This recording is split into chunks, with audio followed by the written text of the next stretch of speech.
Rambis. 1 second. Boston. Michael. 2. Michael falls, fires. Yeah! Does it again! Takes it to midcourt. Kobe. Bryant for the win. Iverson against Tyronn Lue. Baseline right, he backs up. He got it again. He's way too good. He steps around Lue.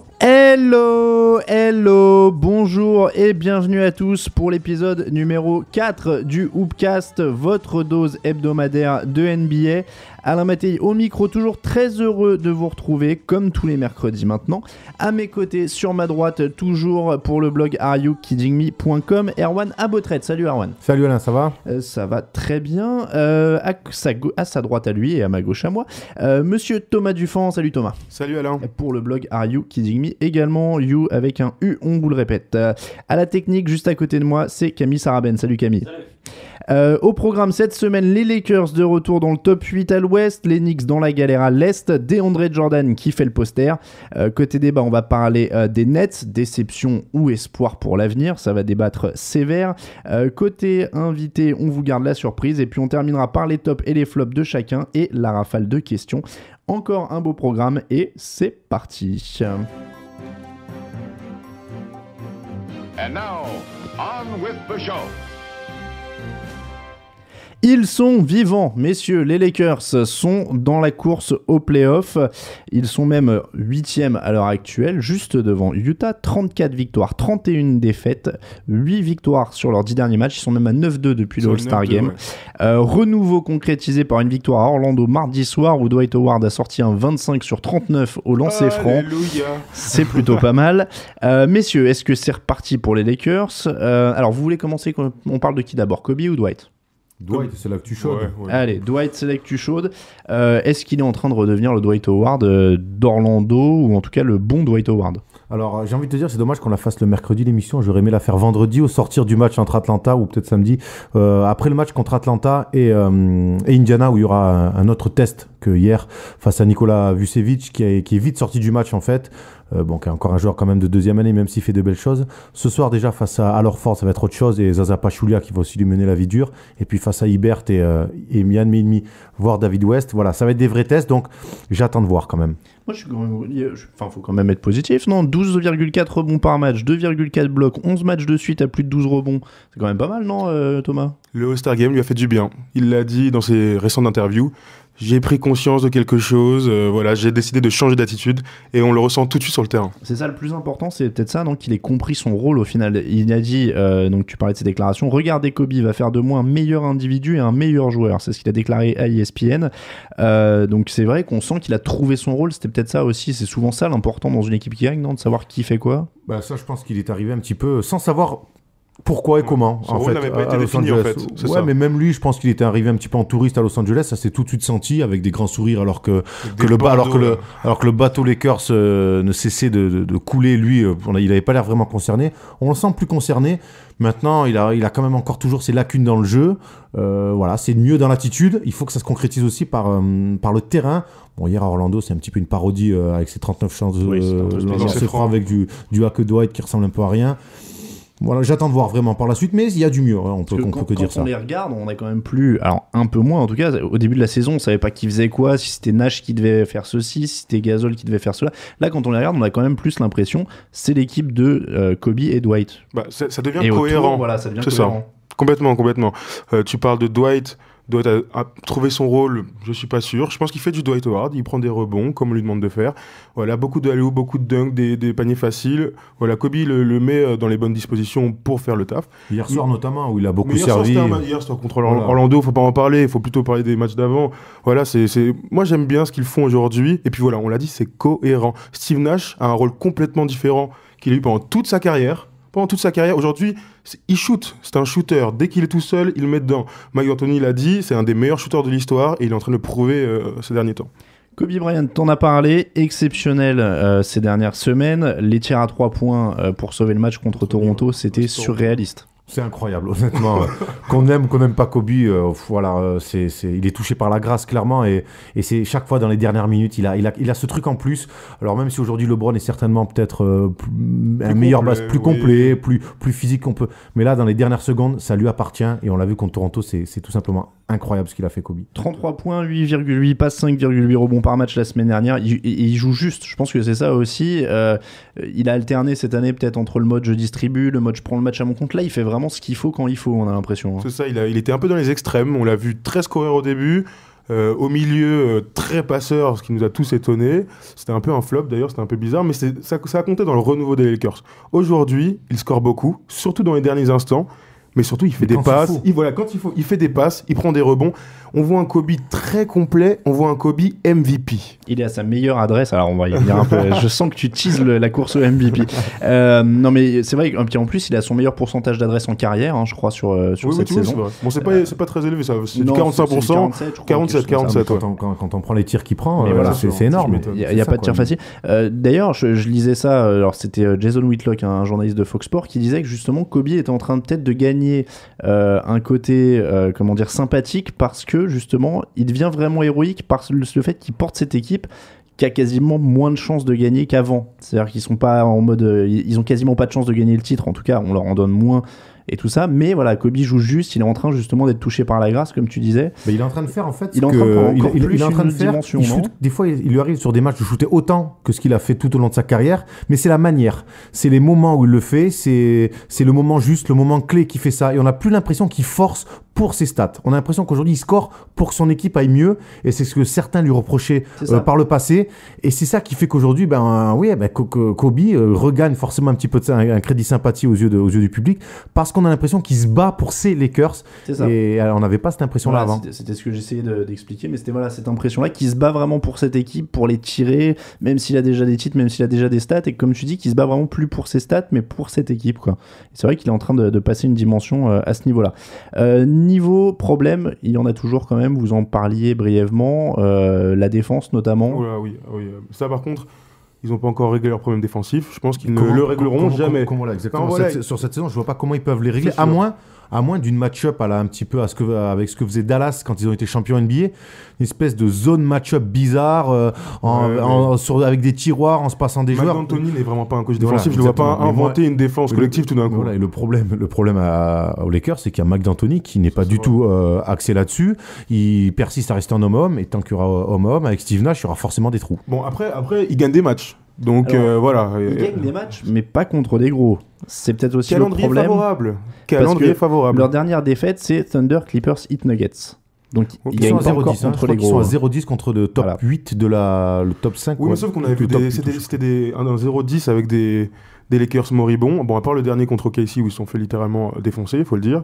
Aujourd'hui, je les vois beaucoup mieux et je les vois faire de perfs contre de grosses équipes. Je pense que il y a 2 matchs qui arrivent, à Atlanta et à Indiana. Ils ont gagné contre Atlanta la semaine dernière, ils avaient fait un gros match. À l'arrache. Allez, ce qui compte, c'est de gagner. Messieurs, pronostic rapide, vous les voyez aller où en play-off? Allez, avant qu'on passe à la news suivante. Alors, il y a 2 mois, j'étais persuadé qu'ils n'avaient pas se qualifier en play-off. Aujourd'hui, je vais vous dire un truc.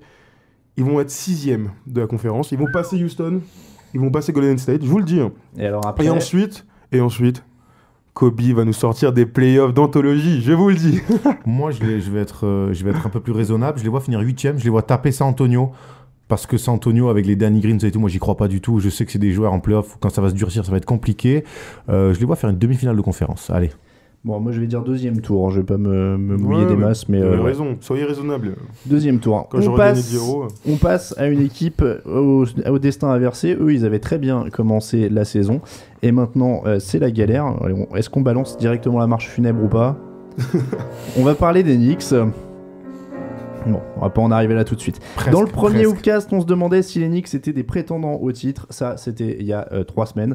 Maintenant, on va se demander s'ils sont finis. Les choses vont très vite.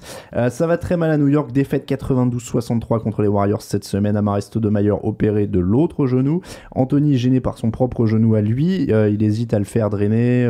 Voilà, ça traîne. Il voulait tenter un truc naturel. Voilà, il voulait continuer. Donc apparemment, il faut qu'il appelle son naturopathe. Et J.R. Smith qui s'est fait expulser. Enfin voilà, elle est un peu dure son expulsion. Elle est dure son expulsion. Disons qu'il y a un phénomène qui n'a pas été une bonne semaine. Messieurs, est-ce que le beau rêve du début de saison a explosé cette fois complètement, ou est-ce qu'il y a encore de l'espoir? Explosé, oui, mais c'est malgré eux. Les blessures. J'ai l'impression que c'est la grande déprime quand même là, cette semaine. C'est les blessures. Voilà, ça leur tombe dessus. Amaris Stoudemire. Là, ils perdent quand même un mec qui tournait à 14 points de moyenne avec 5 rebonds. Avec une belle énergie aussi, Ouais, qui faisait pas mal de choses, pas mal d'intensité. Une rotation intérieure. Il n'y a plus personne à l'intérieur aujourd'hui. Ça va être vraiment compliqué. On les voit moribonds, on les voit au bout du rouleau, ouais. Mais c'est les blessures. C'est le mot du jour, moribond. J'ai envie de le placer au moins toutes les 10 minutes. En fait, il y a 3 semaines, on disait, on commençait déjà à tirer un petit peu la sonnette d'alarme sur New York en se disant, faut que Mike Woodson trouve un petit peu les mots pour relancer la machine. Clairement, il n'y arrive pas. Alors il est peut-être pas aidé aussi par certaines blessures, mais je crois que le mal est plus profond. Mais est-ce que Woodson est vraiment l'homme de la situation quand on voit que justement ou alors c'est un problème insoluble pour tout le monde, mais comment ça se fait que personne n'arrive à faire jouer Stoudemire et Anthony ensemble déjà? Parce que ce sont les mêmes joueurs. Bon, un extérieur et un intérieur, mais pour moi ce sont les mêmes joueurs. Voilà, on l'a déjà dit 1000 fois. Ils aiment avoir la balle dans exactement les mêmes endroits.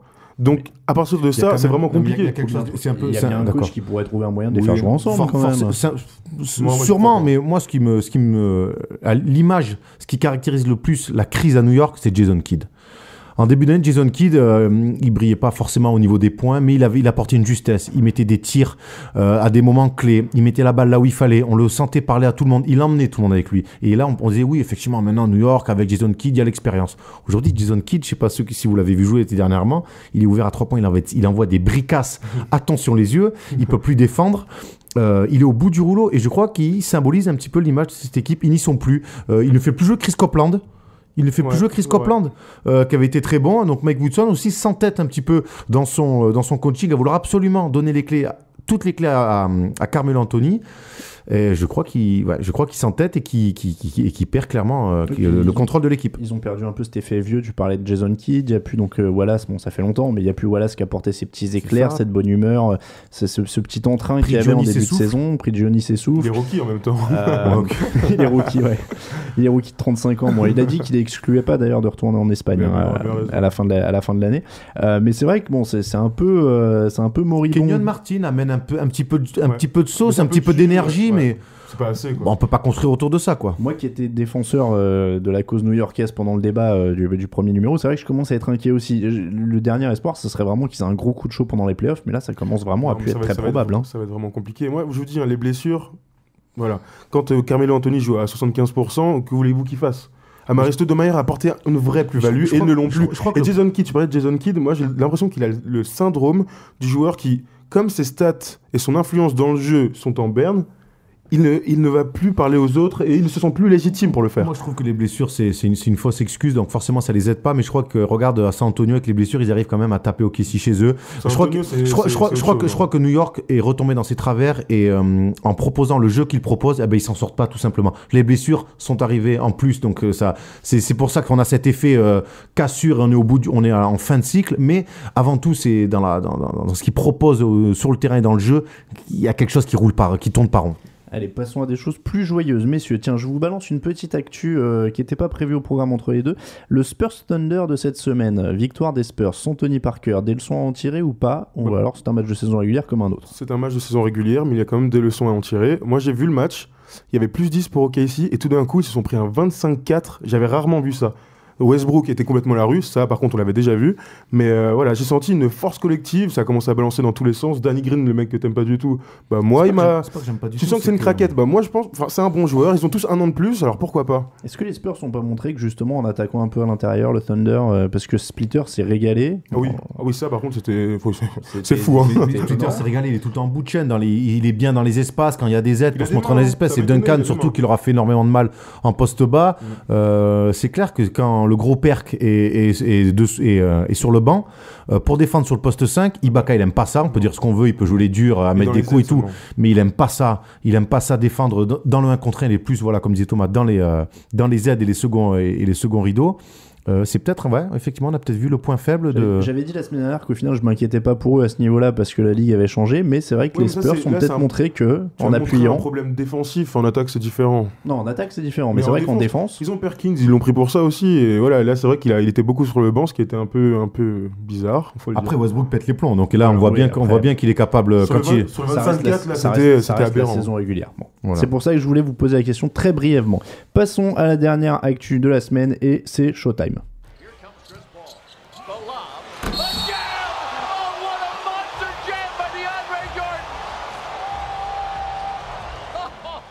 L'ami DeAndre Jordan qui a postérisé le pauvre Brandon Knight qui passait par là et qui a essayé de défendre, contrairement à ses 4 autres coéquipiers qui étaient là ce jour-là. T'as tout résumé, Alain. Voilà. Welcome to Detroit. Voilà, donc énorme dunk de DeAndre Jordan. On en fait une actu parce que ça a quand même été C'est un buzz. un des buzz de la semaine. Voilà. Une pensée pour Georges Eddy qui nous aurait fait un commentaire là-dessus fabuleux. Oh là là là là là là. Il Voilà. va peut-être terminer sa carrière là-dessus. Ça aurait été, ça aurait été fabuleux. Est-ce que c'était le dunk de l'année? Allez. En tout cas, moi, je me revois dans la situation. Je me lève le matin et je vois sur Basket USA, dunk de l'année. Oh, je me dis, encore un dunk de l'année. La semaine dernière, avec, on en parlait tout à l'heure, Jamal Crawford et Blake Griffin entre les jambes. Là, c'était bon, bref, très bien. Je clique et je me dis, wow! Ouais, c'est peut-être le dunk de l'année, c'était exceptionnel. Mais c'était un knockout. Le pauvre Knight, il était par terre, on aurait dit un enfant. Voilà, il s'est pris un uppercut dans la tête. Le principal challenger, grosso modo, c'est Harrison Barnes Oui, avec son bien dunk sûr. à Sur Golden Pekovic. State. C'était Même sur si Pekovic. là, franchement, c'est du très Ah, très là, lourd. là, hein. Il est violent, il est puissant, il y a tout quoi. Il est Brandon Knight est parfaitement sur le poster, il est aligné comme il faut, l'autre il est au-dessus, c'est puissant, c'est lobé, enfin bref, ouais, c'est le dunk de l'année pour Est-ce l'instant. que ça mérite qu'on en fasse autant? Il y a eu pas mal de protestations. Oui, c'est la preuve qu'on met trop d'importance dans le spectacle avant le jeu. Est-ce qu'on se moque trop de Brandon Knight? On fait quoi de tout ça?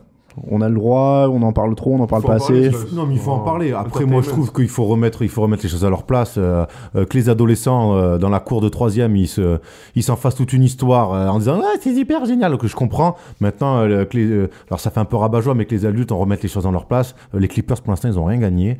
Et c'est peut-être pas cette année que ça arrivera. Donc, voilà. Que ça fasse un peu le buzz rapide et qu'on n'en fasse pas toute une histoire. N'est-ce pas, Thomas? Après, je vais peut-être être... Non, mais après, moi, je vais peut-être être démago, mais je veux dire que je suis à peu près d'accord avec tout le monde. C'est-à-dire, on va pas bouder notre plaisir. C'est un moment sympa, on Exactement. l'apprécie.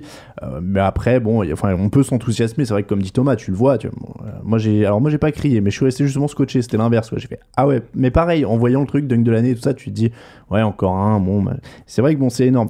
Mais après, là où j'ai pas trop aimé, c'est vrai que c'est le côté tourner Brandon Knight en ridicule, Le côté rest in peace préado, Brandon là, Knight, oh là etc. là, il a tué Rip Brandon Bon. Knight, ça va Ah ouais, les gars. ça, quoi. ouais. Sur Twitter, Rip Brandon Ça Knight, va, ça m'a quoi. fait. Ouais, voilà, ça.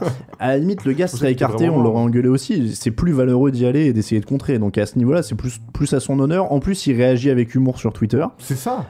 Il a réitéré en interview le lendemain en disant bah s'il fallait, je ressauterais pareil. Et il s'est C'est- blessé à la cheville le Et lendemain au il bout s'est de 3 blessé à la minutes. cheville le lendemain, ouais, le pauvre. Non, c'est le lendemain, ouais, c'est le lendemain à Utah. Ah, Utah. Donc voilà, moi c'est ça. Donc féliciter Jordan, oui, on apprécie et tout ça. Se moquer de Knight un peu moins, bon, c'est pas Non, par super. contre, ce qu'il y a à dire sur le match, c'est quand même eu 14 dunks dans le match et que Détroit, il n'y a pas de défense. Ouais. Voilà, c'est ça qu'il faut dire aussi. Et tout le monde était énervé. Donc Ouais. Knight était énervé, justement, Il y a disait trop, que hein. bah, lui, il aurait pas autorisé ça et que c'est pour ça qu'il saute parce qu'il en a marre. Et Monroe était énervé aussi contre ses coéquipiers. Enfin, tout le monde était énervé. Monroe était énervé, mais sur la photo, on le voit d'ailleurs regardez ce qui se passe et son Spectateur. coéquipier. Ouais. Un dunk qui vous revient en tête. Allez, séquence souvenir rapidement, on en profite. Un dunk aussi beau qui vous revient en tête. Vince Carter, Sydney, forcément. Ouais, évidemment, j'allais dire ça en plus. Moi, il y a un dunk de Vince Carter sur Dikembe Mutombo quand il est au tout début de sa carrière. Je sais pas s'il est rookie ou en deuxième année. Il lui en met un violent. Ligne de fond, il part ligne de fond, main gauche là, et il monte. Il en a mis Moi, quelques-uns. j'en- Ouais, mais sur Mutombo, je me souviens, celui-là, il était particulièrement violent. Il reste très fort en l'air. Et, Moi, j'en ai un qui m'a marqué, c'est celui de Kobe sur Dwight Howard. Ouais. Et Dwight Howard qui dit, j'ai entendu la foule qui a fait Qui a fait waouh, ouais, waouh. ouais, Et c'est la première fois de ma vie que je me suis fait dunker dessus comme ça. Et c'est vrai, c'était incroyable. Je crois que Carter en avait peut-être passé un sur Tim Duncan aussi une fois. Et qui aussi était, sur Alonso Morning. Oui, de- ouais. de face à avec un- les New Jersey Nets. Ouais, incroyable. ouais, New Ah, Jersey il Nets. était ouais. c'était incroyable. Ouais, bon, il y en a eu quelques-uns. Voilà. Et ben, on va passer au débat. We talking about practice, man. What are we talking about? Practice? We talking about practice, man.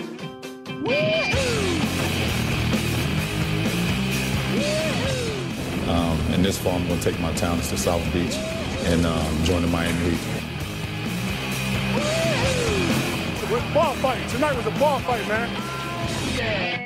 Le débat de la semaine, sponsorisé par Kevin Garnett et son bar fight. Le renouveau des Nets. Êtes-vous convaincu par les Nets? Alors, je crois que la question officiellement sur Basket USA, c'était êtes-vous déçu par la saison des Nets? Pour nous, c'est donc le renouveau des Nets a-t-il fait pchit en règle générale?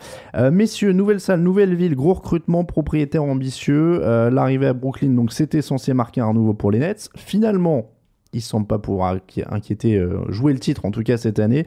Erwan, je te laisse la parole et je te laisse les défendre, je crois. Exactement, je vais les défendre parce que ils étaient attendus. Et pas qu'un peu, d'où le buzz un petit peu tout autour de cette saison, de ce début de saison où ils ont plutôt répondu aux attentes. Ensuite, moi j'ai craint un peu le pire pour eux avec Avery Johnson qui se fait virer alors que ça avait l'air plutôt de bien marcher.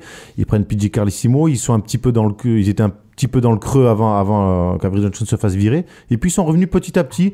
Aussi les productions de Deron Williams me laissaient aussi un peu perplexe. Et puis voilà, une attente à Brooklyn. On est à New York, hein, même si ça s'appelle pas comme ça reste New York avec une attente énorme. Et je trouve que c'est pas mal. Ils sont 4e à l'Est avec une équipe qui tient la route, qui joue de mieux en mieux au basket. Et en plus, ils retrouvent un meneur de plus en plus All-Star, en l'occurrence avec Deron Williams. Je trouve que l'avenir leur appartient. Alors, pour aller dans ton sens, on a Kobe Black Mamba qui nous dit une équipe fraîchement bâtie avec un tel bilan n'est clairement pas une déception. Au contraire, c'est une année de transition très bien menée et qui n'est pas finie. Les Nets ont du potentiel, les qualités qui devraient leur assurer un bel avenir en tête de peloton. Donc ça va plutôt dans ton sens. On avait aussi Wu Timac qui nous disait par contre d'ici 2 ans, s'il se trouve un bon coach, je vois bien Nate McMillan, Brooklyn pourrait devenir très dangereux. Le propriétaire russe ira fort probablement chercher un ailier fort de qualité et se forger un bon banc entre temps. Donc là on est dans l'esprit, équipe en construction et ça avance, plutôt positif. Thomas? Moi je suis pas d'accord et je sais qu'Alain n'est pas d'accord non plus. Premièrement, t'es un président. Pourquoi tu lui vends sa prise de position? Ouais, il me balance. Je t'ai balancé. Ah, excuse-moi. Non, mais c'est pas vraiment les 2 contre 1. Donc, alors, premier argument, vous avez un président russe qui arrive en disant je veux gagner le titre d'ici 5 ans. Donc, il met l'argent. Donc, aujourd'hui, les Nets, c'est quoi? 3e plus grosse masse salariale de la NBA.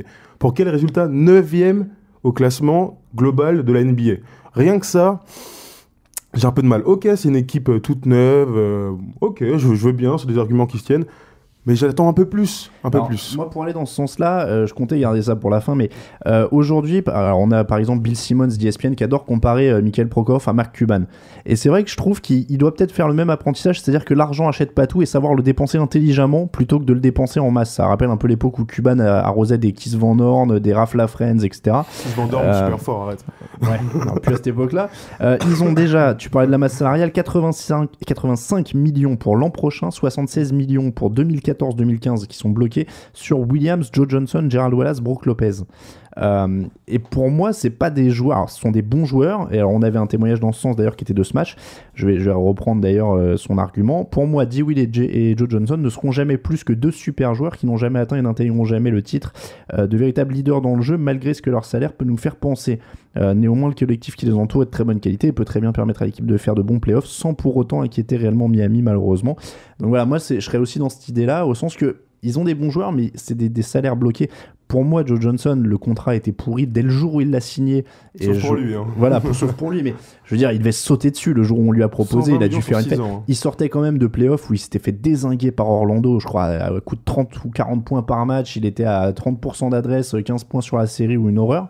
Donc voilà, ça pour moi, c'est des contrats qui les coincent et je vois pas quelle marge de progression ils ont à part le vécu collectif au final.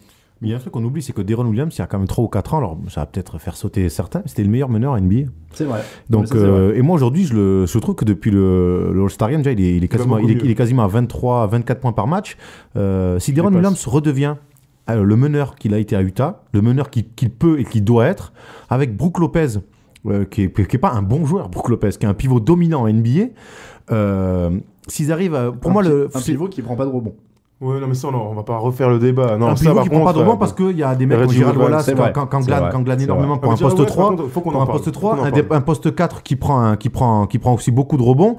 Voilà, faut un petit peu peser le pour et le contre. Moi, le seul petit bémol, c'est sur leur poste 3. Gerald Wallace, c'est quand même un joueur en fin de carrière, qui est sur le déclin, qui se blesse assez souvent, qu'un joueur qui a du cœur, qui est entier. Mais je pense que c'est sur ce poste-là qu'ils doivent avoir un joueur un petit peu touche à tout. Et un Nicolas Batum serait parfait d'ailleurs dans un rêve. Ça va être très dur de le récupérer, bien sûr. Mais voilà, je pense que l'avenir vraiment leur appartient. Ils sont en train de construire sur une première année dans une nouvelle ville.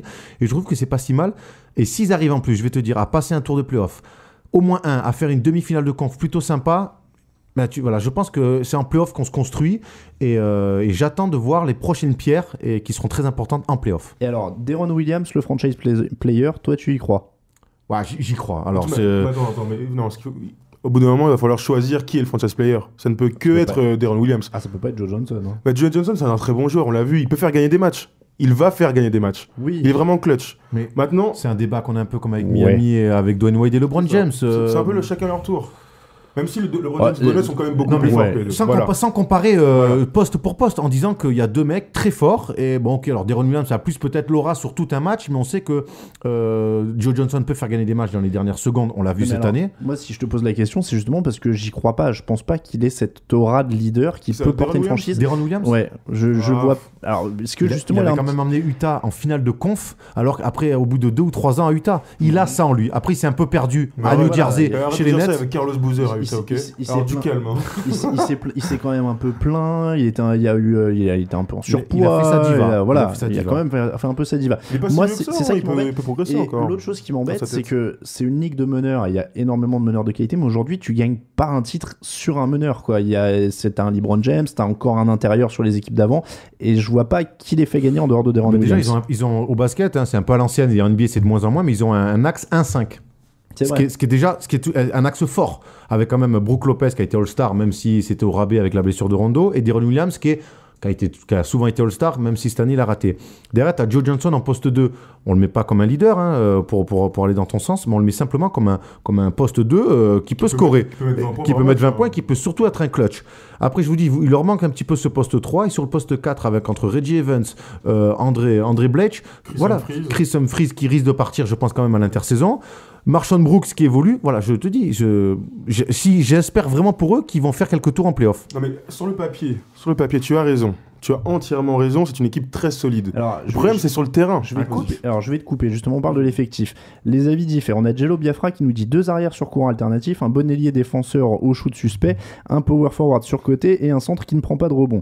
Sinon, on a Bad Pistons qui nous dit comment, avec 2 arrières All-Star, un pivot futur All-Star, donc il l'est déjà, un ailier fort sortant d'une bonne saison, l'ex-Kardashian, et un super ailier pour stopper les scores adverses Wallace avec un banc plus que correct, avec des joueurs qui pourraient viser un statut de starter dans d'autres équipes, Brooks, Teletovic, Bledsoe, des role-players hyper importants, Evans et Stackhouse, cette équipe peut parfois passer totalement au travers. Donc il se demandait comment avec un effectif comme ça, donc c'est la preuve que pour Bad Pistons, il y a un bon effectif quand même. Mais il a raison, il y a un très bon effectif. Ils sont 4e de la conférence Est. Voilà. Et c'est ça, ils sont pas 7e ou 8e. C'est ce qui revient aussi souvent, c'est que voilà, il y a quand même une sacrée progression par rapport à l'an dernier. Bien sûr. Là, on parlait les New Jersey Nets, c'était bas de classement. Moi, je pense que PJ Carlosimo fait du très bon boulot, mais il leur manque un coach un peu. C'est pas le coach. Non, je pense pas. Non, je pense pas que ce soit le coach. Si je peux quand même aller accessoirement au bout de ma pensée, je pense que récupérer un Nate McMillan qui a pas de club. Pourquoi pas un Phil Jackson en étant un peu. Il va finir par être. par vraiment prendre sa retraite un jour. Voilà, bref, il y a peut-être des mecs à creuser, à aller rechercher, ou peut-être des coachs sur place. Doc Rivers, c'est clairement fin de cycle aussi à Boston. Pourquoi pas lui faire un pont d'or ? Je mets une option sur Phil Jackson, on le garde comme GM à Seattle. Il va être embauché comme GM à Seattle. Pourquoi pas Donc, messieurs, Mikhail Prokhorov a promis un titre dans les 5 ans. Est-ce que vous croyez qu'il peut tenir promesse ? Ça fait déjà 2 ou 3 ans qu'il est là. Ça fait 2 ans et demi. Ouais. Il lui reste combien de temps ? 2 ans ? 2 ans et demi. Ouais, non, ça va être un peu short. Il va falloir qu'il... Mais bon, sur 7 ans, pourquoi pas ? Il va falloir du rab. On vous rappelle qu'il a promis de se marier s'il n'avait pas un titre dans les 5 ans, puisqu'il a dit que ce serait la pire chose pour lui. Bah ouais, c'est un cours de jupon en même temps. Voilà. Là, je vais me prendre une fléchette de Russie, là. Donc il va faire une femme très heureuse, même s'il y aura sûrement un contrat de mariage en béton armé. Déçu de la saison des Nets, oui ou non ? Non à 69% sur Basket USA. Donc voilà, Erwan remporte c'est pas son remporte, c'est les avis divers. Remporte ce débat avec l'aide du public qui a voté Erwan. Voilà pour le débat de la semaine. On se retrouve pour la course au MVP.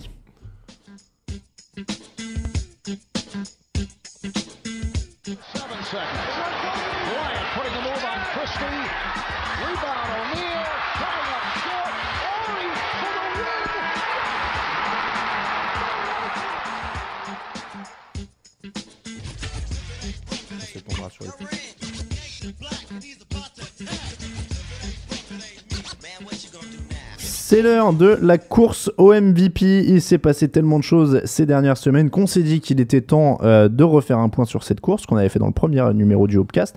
Tony Parker s'est blessé, Kobe Bryant a pris feu, les Knicks sont ralentis, donc ça influe sur pas mal de monde. Est-ce que ça a chamboulé le classement ? Alors je vais vous donner, messieurs, le classement de Basket USA parce qu'il a été publié mardi. LeBron en 1, Durant en 2, Tony Parker en 3, Chris Paul en 4, Kobe Bryant en 5. Voilà pour la base du classement Basket USA. On va voir si on est d'accord avec ça ou pas. Messieurs, c'est parti. Numéro 1, Thomas.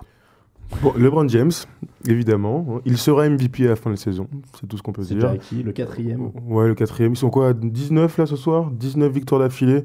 19 victoires. Ils ont dit qu'ils cherchaient les 33 des Lakers des années 70. Bon, je pense qu'ils vont avoir le truc un peu gros, mais LeBron James est clairement au-dessus, même si ces derniers temps, il faut le dire, son adresse, ouais, il contrôle, mais son adresse a vraiment baissé. Il sort sur des 4 sur 4, des 4 sur 14, des trucs comme ça. C'est un peu plus laid que d'habitude, mais bon. On parlait de jouer juste avec Kobe Bryant et de faire ce qu'il faut au moment où il faut. C'est vrai que LeBron James, dans ce rayon-là, il est quand même.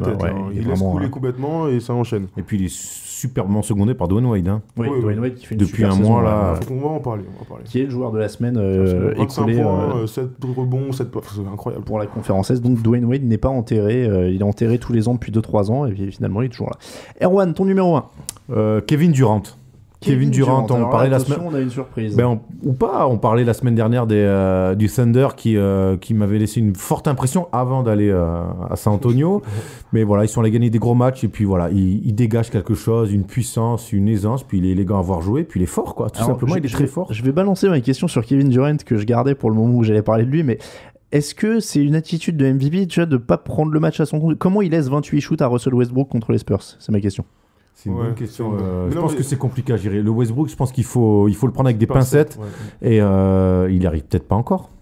Tout simplement. Il m'a l'air trop cool pour faire face à Westbrook. Je suis d'accord avec toi. Je pense qu'ils sont trop potes en fait. Et qu'il a un peu peur de le froisser. Je suis pas sûr qu'ils soient potes. Non, mais je pense qu'ils sont potes. Moi, je pense qu'ils sont potes, sincèrement potes. Ou alors, s'ils le sont pas sincèrement, justement, il veut préserver ça et pas le froisser. Mais moi, c'est ce que j'avais dit après les finales NBA l'année dernière à propos de Westbrook. Donc, on sort un petit peu du débat, mais c'est que Westbrook est trop fort, il y a trop d'ego pour être à côté d'un mec comme Kevin Durant. C'est pour ça que faire le choix de laisser partir James Harden à la place et de donner le maximum à Westbrook très tôt dans la saison l'année dernière, ça a été une erreur. Alors là, je suis totalement d'accord avec toi. Je pense que le Westbrook sera le Kobe Bryant du Shaquille O'Neal qui est Kevin Durant. Sauf que Kobe et Shaq ont gagné 3 titres. Redis-le quand même, pour que tout le monde comprenne. Je suis pas sûr de l'avoir dit correctement. Je pense que Westbrook sera à Kevin Durant ce que Kobe a été à Shaquille O'Neal. La dernière année quand il perd contre Détroit. C'est-à-dire qu'il va l'emmerder jusqu'à ce qu'il y en ait un des deux qui s'en aille. Ou ce qui risque de se passer. Ou ce qui s'est passé entre Marbury et Kevin Garnett à Minnesota. Ils n'ont pas gagné de titre, évidemment qu'un des deux va se barrer. Déjà, s'ils perdent en finale cette année encore, ou même si ils sont trop jeunes. Je suis désolé pour la comparaison, je suis en train de lire en fait la biographie de Shaquille O'Neal en ce moment, donc je suis assez traumatisé. Voilà. Je fais de l'auto-promo, il y aura la chronique bientôt sur basketblog.fr. Numéro 2. Alors, numéro 1 du classement, pour moi, c'est LeBron. Donc, je suis Thomas, indétrônable, leader de la meilleure équipe du moment. Numéro 2, Thomas. Kevin Durant qui talonne toujours LeBron James, qui fait une saison de MVP, mais qui ne sera pas MVP puisqu'on a un extraterrestre dans la ligue. Ouais, Durant, on n'a pas dit les stats, il est à 50,5% au tir, 41,4% à 3 points, 91% au lancer franc. Parce que tu veux ça, il fait le même genre de saison que Larry Bird dans les années 80, mais qui n'avait pas été MVP non plus, c'était un certain Michael Jordan. Ouais, c'est assez impressionnant. Donc Durant en 2 pour toi. Numéro 2 pour toi, Erwan. Alors moi je mets Kobe Bryant, mais je tiens à dire Alain, et c'est ce que je disais avant, c'est que moi en fait j'ai remis les compteurs à 0 par rapport à la dernière. Voilà, je fais la forme du moment, sinon c'est un petit peu redondant. On dit que tu te fasses pas assassiner dans les commentaires tout de suite. C'est pas grave, mais au moins je remets les compteurs à 0 depuis la dernière fois on a fait la course au MVP. Donc moi je mets Kobe Bryant tout simplement parce qu'il est énorme, parce qu'il prend feu et sur les dernières semaines je pense qu'il est juste derrière Durant. On en a parlé tout à l'heure, il joue juste, il amène ce qu'il faut à son équipe. Et puis des actions, un espèce de mix de Reggie Miller associé à du Jordan. Enfin, il nous fait tout. Des dunks en ce moment. Des dunks, des tirs incroyables. Les dunks, c'est impressionnant. Il n'avait pas fait ça depuis 5 ans. Il est en grande forme. Tous ses doigts sont en bonne forme, tout va bien, ses genoux aussi. Je sais pas ce qu'ils lui mettent dans les genoux en Allemagne, mais. C'est ça, t'as vu le PJ Brown qui a fait une petite déclat, et que j'ai vu ça sur internet là. Il a dit, mais si je prenais les mêmes choses que Kobe, je pense que je jouerais encore. Ouais, alors je ne sais pas s'il y a un peu la jalousie. Ouais, je sais pas. Peut-être que c'est sur le ton de l'humour. Alors, je ne vais pas critiquer Erwan parce que je mets Kobe en 2 aussi. Oh là, vous me faites rêver les gars. Ah mais voilà. Alors j'ai décidé de m'enflammer aussi. Pourquoi parce que il a tenté. Alors ce que je disais, il a tenté tous les trucs cette saison. Il a passé, il a tiré, il a essayé de tout faire, etc. Et au final, il a réussi. Il a remonté quand même cette équipe. Ils étaient quand même hyper loin. Tu l'as dit. À un moment, on pensait quand même vraiment qu'ils iraient plus en playoff. Donc voilà. On avait écrit un truc, shame on you, en disant qu'ils allaient pas aller en playoff. Et donc au sens valuable de MVP, je pense que Kobe est encore plus valuable. Il a vraiment porter cette équipe. Et alors Dieu sait que je suis pas le dernier pour le critiquer en général, mais je trouve que oui, il a trouvé ce moyen de jouer juste qu'avant il avait pas forcément, qu'il forçait, qu'il était peut-être parfois trop agressif avec les collègues, etc. Là il a l'air d'être rentré un peu plus dedans. Il est ultra clutch, le match contre Toronto, c'est hallucinant. Il porte son équipe. Donc voilà, sincèrement, je le fais passer devant Durant. Et pourtant, Durant fait une saison exceptionnelle, etc.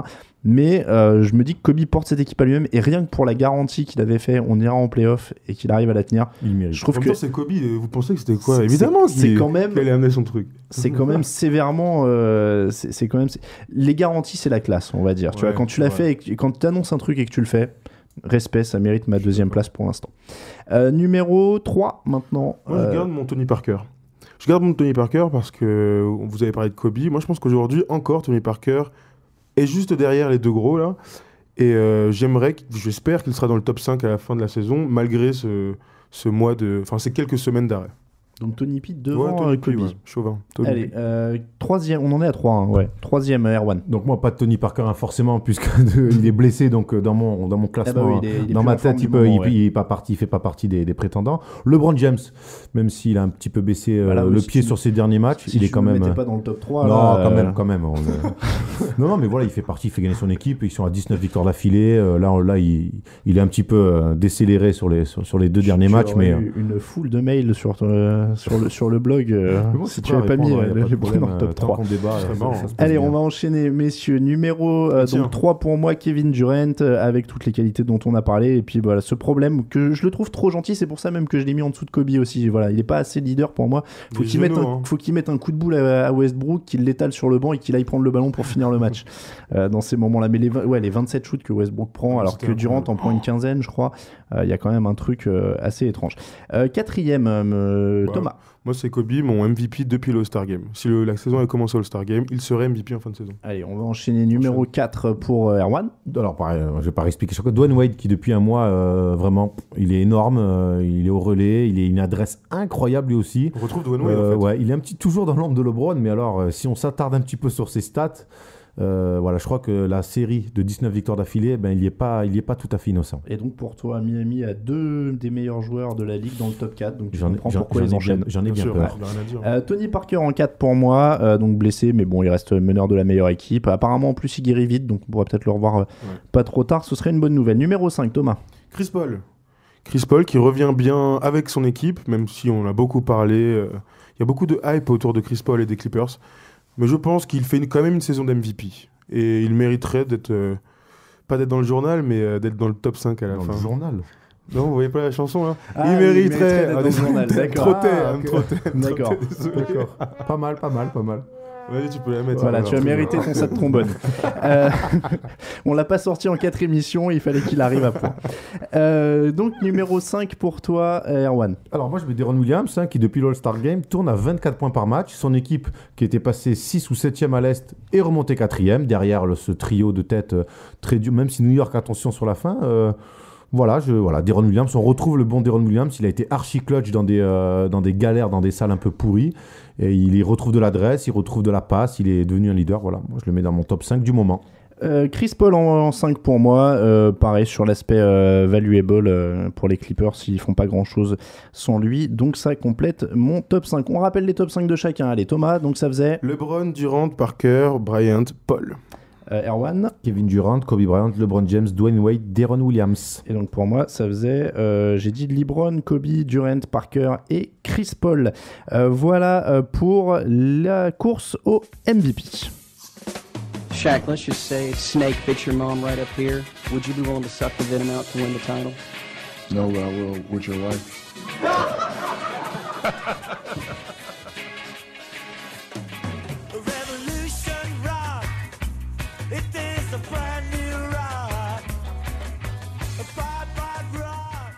L'invité de la semaine, cette semaine, c'est Benjamin Adler, correspondant pour Basket USA aux États-Unis et plus précisément à Los Angeles. On l'a déjà eu dans le premier numéro du Hoopcast et il nous fait le plaisir d'être là avec nous à nouveau. Il est en voiture et on espère qu'il va pas écraser un ours pendant qu'il nous parle. Salut Benjamin. Salut. Alors, comment ça se passe à LA en ce moment? Tu nous as dit hors antenne que tu es allé voir ce fameux match Lakers-Raptors dont on a beaucoup parlé avant de te prendre au téléphone. La performance de Kobe en live, ça devait être quelque chose d'assez impressionnant. C'était énormissime, et c'est pour ça que ça reste le joueur qu'il est, qu'il sera toujours. Après, comme je l'avais écrit dans mon compte rendu, c'est difficile d'être un hater quand on voit une démonstration pareille, mais ce qui était intéressant sur le premier shoot à 3 points qu'il met pour faire revenir les Lakers, c'est sur une sortie de pick and roll, et Dwight est complètement tout seul dans la raquette.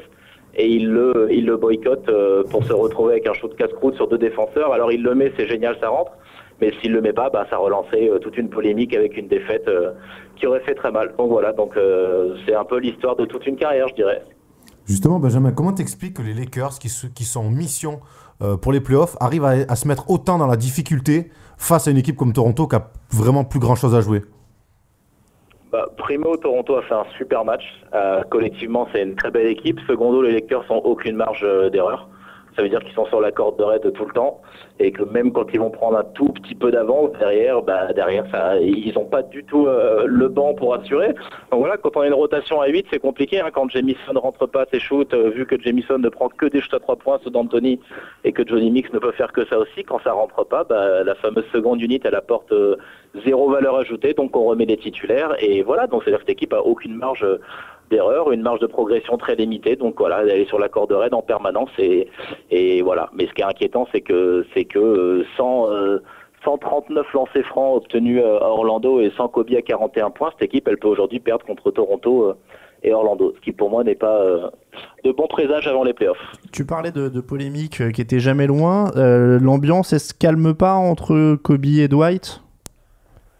Officiellement, elle se calme. Après, moi, ce que je sais, c'est que Kobe est très irrité de l'attitude de Dwight Howard, notamment du fait que Dwight Howard ne dise pas les choses en face, qu'il parle souvent dans le dos, et que pour Kobe, il est dans la catégorie, on va dire, pas des pleureuses parce que le mot est un peu fort, mais des plaintifs, voilà. Et ça le dérange énormément. Il n'a pas l'impression qu'il soit sur la même longueur d'onde. Kobe très attaché à ce qu'ils appellent la DNA, donc l'ADN, et pour lui, Dwight n'a pas l'ADN des gros winners, voilà. Et donc clairement, à un moment ou à un autre, il y aura clash, quoi. Et je le répète, franchement, honnêtement, dans le dernier carton contre Toronto, Dwight, il a pas eu un ballon, et 2 fois c'était sur les sorties de pick and roll, il était tout seul, et Kobe lui a pas donné la balle. Donc voilà, pour moi ça en dit long, et puis on va pas revenir sur ce qui s'est passé au All-Star Game, et voilà. On connaît tous un peu Dwight Howard, donc il a beau dire le tout et son contraire. Moi, ce que je sais aujourd'hui de source sûre, c'est que Kobe est très agacé par cette attitude-là, mais c'est le caractère de Dwight Howard, donc c'est pas quelque chose qui peut changer du jour au lendemain. Voilà. Aujourd'hui, les Lakers vont sûrement se qualifier en play-off.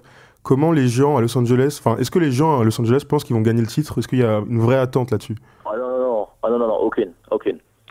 Ah oui, aucune, sérieusement, aucune. Ça dépend ce que vous appelez les gens. Si les gens, c'est ce qu'on appelle les observateurs avisés, aucune. Si les gens, c'est le public un peu candide, sûrement qu'il y en a quelques-uns qui croient encore au titre. Mais clairement, dans les gens qui, on va dire, qui s'y connaissent un peu et qui suivent l'équipe au quotidien, que ce soit des beatwriters ou les analystes ou les éditorialistes, personne ne croit dans les chances de titre des Lakers. Et honnêtement, ça frôle l'utopie, là. Benjamin, moi il y a un joueur qui m'inquiète beaucoup ces derniers jours, semaines, c'est Steve Nash qui shoot de moins en moins, qui est de moins en moins droit, qui fait quasiment plus de passes décisives. On va pas parler de sa défense parce que on sait très bien ce qu'il en est. S'il se passe quoi avec Steve Nash en ce moment, on le sent vraiment usé.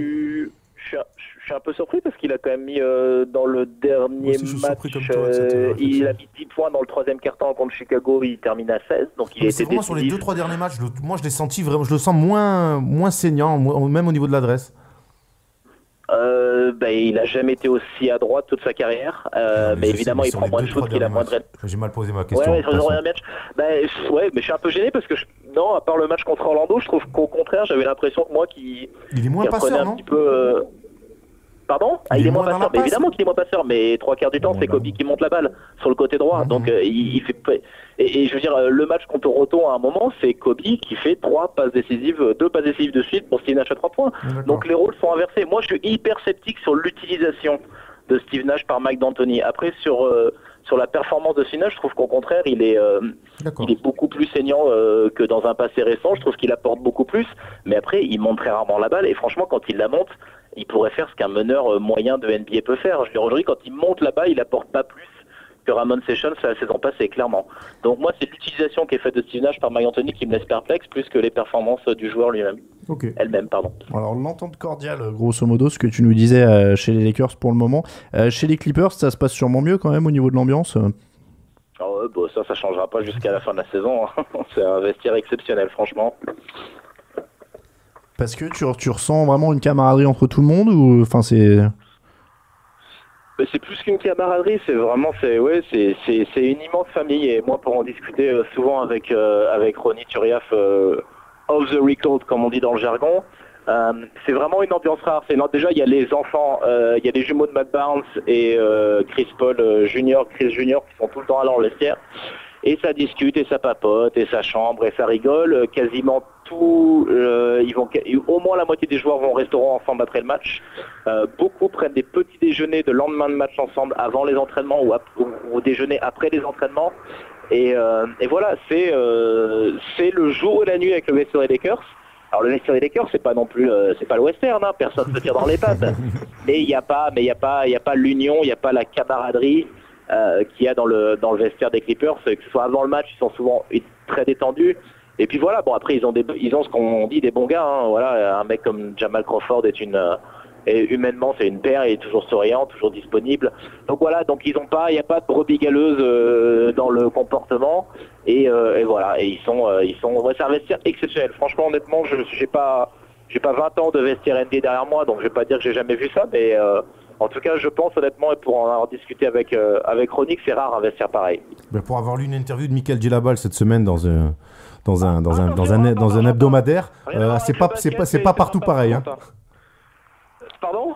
Pour avoir lu une interview de Michael Gilabal cette semaine dans un hebdomadaire connu sur le basket, c'est pas partout pareil, je te le confirme. Non, ouais, je me doute, surtout que bon, il est quand même dans un vestiaire qui est pourri aussi par les blessures et par les propos de Kevin Love en début de saison vis-à-vis du propriétaire. Donc ouais, non, à Minnesota, quand ça va imploser, ça va faire mal, c'est clair. Mais non, ouais, pour en revenir sur les Clippers, c'est exceptionnel, et surtout, c'est aussi une des raisons pour lesquelles ne s'est fait aucun trade, c'est que la première consigne de Donald Sterling au general manager, ça a été de ne pas casser l'alchimie. Voilà, c'était la condition sine qua non, c'était OK pour un trade, mais en aucun cas vous ne cassez l'alchimie.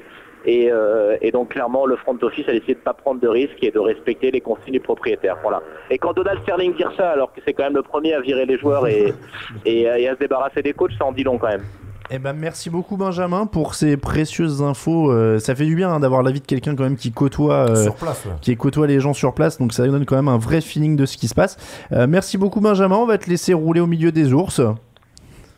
Super, je suis dans le Montana là, donc vous voyez, je vais pas mentir, mais je viens d'arriver et je vais pas voir Phil Jackson, mais je serai pas loin de son ranch, donc si jamais j'ai une info sur Phil Jackson, je vous le dis. Un sonore, ça serait génial. Ouais, une interview. Je veux savoir s'il va avoir le poste de GM des Sonics, moi. C'est ça qui me taraude. C'est quoi ? S'il va avoir le poste de GM des Sonics.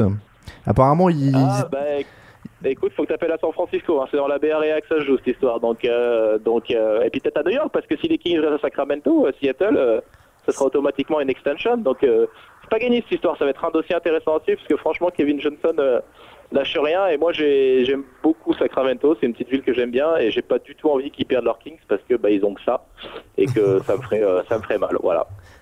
Ça marche. Bon, merci beaucoup Benjamin encore une fois, et on se retrouvera dans un autre podcast, de toute façon on te rappellera.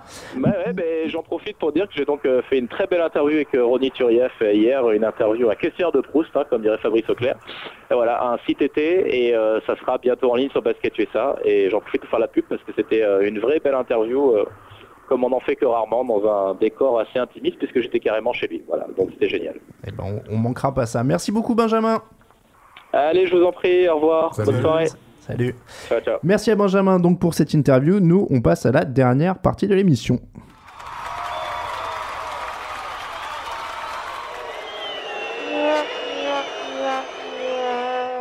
le set trombone auquel Thomas a déjà eu droit. C'est parti pour les tops et les flops. Messieurs, Erwan, numéro 1, top. Mon top, c'est la réaction de Brandon Knight après le dunk de DeAndre Jordan, où il disait que dans la préparation d'avant-match, c'était pas marqué dans le scout report que les Clippers faisaient des passes lobées. Je trouve ça très bon. Ouais, très, très jolie réaction avec de l'humour. Thomas, ton top de la semaine. Brandon Jennings, qui d'après moi aurait dû être joueur de la semaine à la place de Dwayne Wade. Donc voilà, qui enchaîne les très belles performances.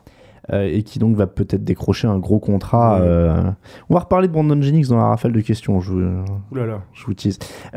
Mon top à moi, Ricky Rubio, 21 points, 13 rebonds, 12 passes. Il joue de plus en plus, il joue de mieux en mieux. Premier triple-double de sa carrière. Premier triple-double de sa carrière mardi soir. Donc voilà, il fallait bien qu'il y ait un joueur des Wolves dans un top. Cette année, ça sera une fois, ce sera aujourd'hui. On sait que ça va être Greg Stisma, moi, cette année. Ouais, voilà. Non, mais voilà, c'est vraiment un super joueur à regarder. C'est vraiment exceptionnel ce qu'il a fait. La double feinte dans le dos, enfin le double dribble dans le dos. Il a cloué tout le monde. J'ai tenté de le faire, je me suis cassé un rein. C'est vraiment le genre de joueur qui te fait rêver. C'est vraiment super à voir. Le flop, Erwan. L'expulsion de J.R. Smith contre Golden State, il y a une grosse faute certes, mais de là à se faire expulser, c'est un peu de zèle des arbitres. Et j'en ai marre de voir du zèle de la part des arbitres NBA. Demarcus Cousins est d'accord avec toi. C'est un autre, lui quand c'est bon, bref. Erwan, on a marre du zèle des arbitres en général, je tiens à le dire. Enfin bref, c'est un débat. Thomas, ton moi, flop. C'est Hack Shaq sur Dwight, donc le Hack Dwight, Hack Ward, c'est une horreur. C'est vraiment une horreur. Mike D'Antoni est d'accord avec moi d'ailleurs. Le problème, c'est que la faute est laide et ses lancers sont laids aussi. Donc voilà, surtout quand on n'a plus rien à jouer sur la saison, on joue quoi. Arrête de mettre de sabre et tout le monde. Donc il y a deux solutions. Soit la NBA, David Stern change les règles, soit Dwight, tu mets tes lancers, quoi. Mais il marche dans les pas de Shaquille O'Neal, il essaye encore. Mon flop, il reste à Orlando. Moi, c'était pour le public. Alors, c'est pas parce qu'ils ont sifflé Dwight Howard. Bon, je peux comprendre, j'aurais peut-être même fait pareil. C'est sûr que t'aurais fait pareil. Voilà. Mais j'attends justement qu'un public fasse l'inverse. J'aimerais bien qu'un jour un public accueille le mec justement en hurlant, le scandant son nom et tout ça, parce que ça le surprendrait et ça le déstabiliserait peut-être. Jeff Green a le droit à ça à Oklahoma. Ça dépend ce que tu laisses comme impression. Non, je veux dire justement, si le gars était un salaud et tout ça, mais qu'il l'accueille en l'applaudissant, en lui faisant une standing ovation, justement, là, ça le déstabiliserait, tu vois. Ouais. Mais c'est tellement plus marrant de haïr les gens, je sais pas pourquoi vous dites ça. Je trouverais ça, comme dit Erwan, au second degré, parce que le mec s'est préparé à être sifflé, tu vois. Ouais, c'est vrai. Donc il est dans son truc, il se dit je vais être sifflé, il est en mode méchant et tout ça. Et s'il arrive et que tout le monde lui fait une standing ovation, scande son nom et tout ça, peut-être que là, ça le déstabilise. Je vois plus un public universitaire faire des trucs comme ça, mais comme ils reçoivent jamais d'anciens joueurs. Voilà, c'est pour le côté déconne, humour, que j'aurais bien aimé faire ça, moi. Allez, messieurs, on va terminer avec la rafale de questions. C'est parti. Et de Brandon Jennings. On a dit qu'il était question. Brandon Jennings préférerait jouer le hit au premier tour des playoffs, arrogant ou inconscient? Thomas? Fou, inconscient. L'équipe de France aimerait éviter le flou autour du cas Joachim Noah. Pronostic, est-ce qu'il sera à l'Euro? Erwan? Non. Tony Parker a révélé à Bill Simmons qu'il a failli être drafté par les Celtics. Est-ce que vous pensez qu'il aurait fait la même carrière? Erwan? Oui. Non, alors là, carrément pas. Il n'aura pas le même entourage. Regarde Rondo quand il est arrivé. Ouais, si tu veux. Non, carrément non. Kobe Bryant a comparé le dunk de DeAndre Jordan à une scène de Destination Finale où une fille se fait écraser par un bus. Dans quel film vous verriez Kobe Bryant ces derniers temps? Le parrain avec Vino. Ouais, c'est ça. Ou j'allais dire un shérif dans le désert. Je vois dans Last Action Hero avec Arnold Schwarzenegger. Pour ceux qui l'ont pas vu, je vous le conseille, c'est un must. Le pronostic d'Eric Rose de la semaine, il est pour Thomas comme toutes les semaines. Quelle date pour son retour cette semaine? Il a mal aux cuisses cette semaine. Ouais, mais il paraît qu'il arrive, donc la semaine prochaine. Non, allez, dans 2 semaines. 30 mars. Ça s'améliore, tu nous avais dit octobre la dernière fois. Bah ouais, justement. Selon la rumeur, en 2010, Mike D'Antoni préférait David Lee à Amar'e Stoudemire. Est-ce qu'il avait raison, Erwan? Je sais pas, ce qui est sûr, c'est que moi, que ça soit en 2010 ou aujourd'hui, je le déteste toujours en D'Antoni. Demarcus Cousins expulsé pour une faute flagrante cette semaine. Est-ce qu'il y a une chance qu'il se calme un jour ou est-ce qu'il restera définitivement comme ça toute sa vie? Idiot. Ouais, il est bête, quoi. Non, mais c'est triste. Faut qu'il change d'environnement, je pense.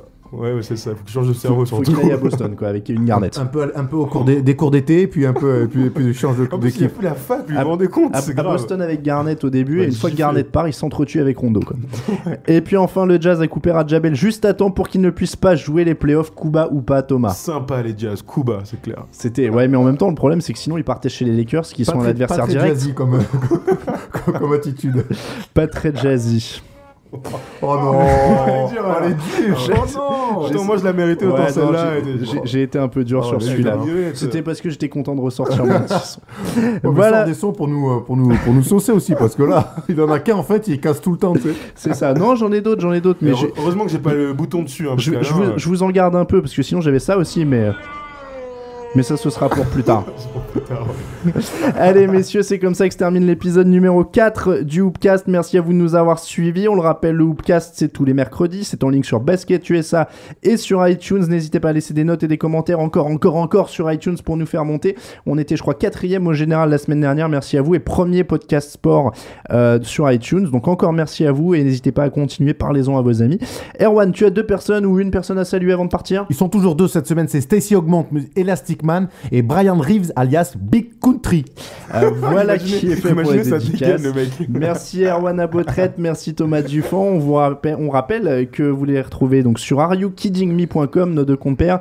Moi c'est Alain Mathé, vous me retrouvez sur basketusa.com et basketblog.fr. On se retrouve tous dans une semaine, très bonne semaine et bon match à tous. Ciao ciao.